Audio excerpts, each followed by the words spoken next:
มาเบิ่งเพิ่นได้แนวแซ่บแนวมักของเพิ่น มิมเพิ่นได้หังมิมมา เขาเอาให้หมู่ลานทรายเอาให้แล้วบัดนี้เพิ่นก็มาลวก ตอนแรกเพิ่นว่าเพิ่นสิแกะออกทีละโตเนาะย่าเนาะ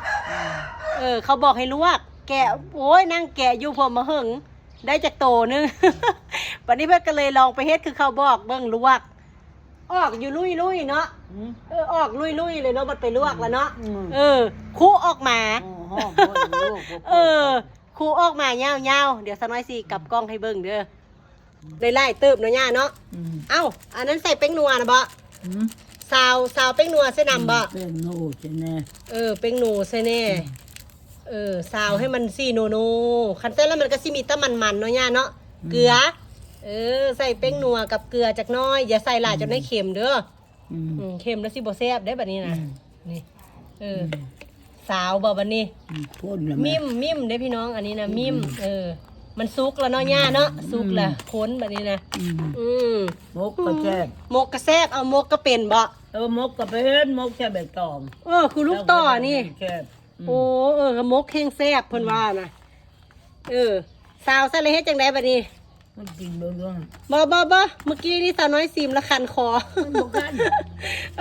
บัดแม่ย่ากินแล้วว่าบ่คันคอบ่เฮากินคันคอยาบบ่คันได้บัดนี้บ่จากแล้วเมื่อกี้นี่แต่ว่ามันดิบเนาะทุกสิใส่จ้ำมึงดูบัดนี้เอาข้าวจ้ำมึงดูสาวเกลือแป้งนูเอาเกลือกับแป้งนูใส่เพิ่นว่านะใส่แล้วบัดนี้เพิ่นสิเอาข้าวจ้ำได้เอาที่เกิบนะพุ่นโจ๊กข้าวแล้วบัดนี้เข้าขึ้นนี่แท้จ้ำมึงดูใส่โอ้ยจ้ำหลายๆเด็กว่าจ้ำน้อยก็ดอพูนเอาข้าวจ้ำแซ่บบ่ปลาตัวแซ่บปลาโถแซ่บอันนี้มาบ้างเลยแม่พัดกินพี่สั่งนี่อันนี้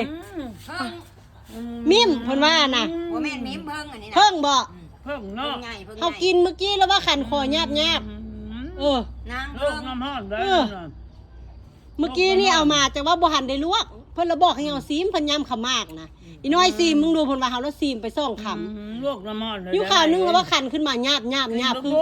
คือกินบอนคันนี่บ่รู้มั้ยบัดนี้เพิ่นมาบอกให้เฮากินบ่กินแล้วน้ำมันละโกยมันจังแซ่บโกยกับน้ำมันละจังแซ่บบ่มีน้ำเขาเอามาให้มีแต่หางแบบนี้หมูเท่าคิงเอามาให้น้ำหมูมันหมูเท่าคิงเอามาให้ยายสิอันคั้นอยู่บ่ส้มมัน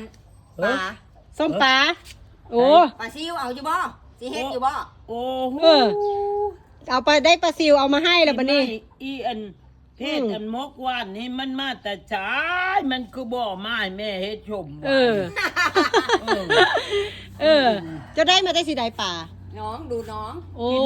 ได้ปลาซิวบ่เอามาแล้วก็เฮ็ดโพดหั่นแหละเนาะกินนะแม่กินแล้วแม่เราบอกให้เจ้าซิมน้ำลาวนะสายหัวเขาก็บอกกินแล้วเขาก็ย่าแล้วเขาคันคอกินมีบนห้างนึงแหละมื้อนี้เรากินดิบบนหางนึ่งแล้วเนี่ยกินมิมมิมเจ้าน่ะมิมบ่นี่อันนี้มันบ่มีน้ำคันมีน้ำนี่จำแซ่บเพิ่งเนี่ยอันนี้แหละว่าอันดีความละเพิ่งกินตัวน้อยกว่านี้คันมิมนะสิโตน้อยกว่านี้เนาะอันนี้นะเพิ่งใหญ่แสดงว่าเขากินตอนเป็นโตมันเขากินบ่ถึกมันดิบติเนาะมันยังบ่สุกเพิ่นบอกให้เอาซีมว่าซีมไปมันแซ่บอยู่เฮาบ่แล้วว่าข่าวนึงเอาหญ้ามันคือคันคอเฮาว่าน่ะได้ดิคุณน่ะบัดนี้เพิ่นเอาไปลวกน้ำเพิ่งก็กอยแล้วก็สดโอ้ยแบบนั้นแต่สิแซ่บคักเลยเนาะมันหวานเนาะมันหวานเพิ่นเฮาบ่มีน้ำนะแนวแซ่บแนวมากของผู้เฒ่ากินแซ่บคักเอาคำเข้าจำพุ่นอันนี้นะเพิ่นสาวใส่เกลือกับแป้งนัวอันนี้สาวใส่กับแป้งนัวแล้วเอาเข้าจำอุ้ยแซ่บเพิ่นว่าบอกให้ค่อยคนละพันผู้เด้อน้ำเพิ่งมันนะบ่ได้ถึกเด้อเนาะไม่ถึกเด้อของแท้ได้ล่ะของแท้อันบ่แม่นต้มใส่กับน้ำตาลมาเพราะว่าเป็นก้อนไงเป็นก้อนแล้วเขาเอามันแก่อันเดี๋ยวว่าน้ำเพิ่งของแท้เพราะว่าอันบ่หวานปานใดเพราะว่าน้ำตาลเมิดเพิ่นว่าน้ำมิ้มก็หวานแม่นเอาอันข้าวจ้ำน่ะพวกแซ่บเฮาก็มักจ้ำคือกันฮักอันนี้กินโตมื้อนี้เฮากินแล้วจะขันคอเฮาแล้วบ่กล้ากินบัดนี้ให้เพิ่นกินให้เพิ่นแซ่บผู้เดียวซะ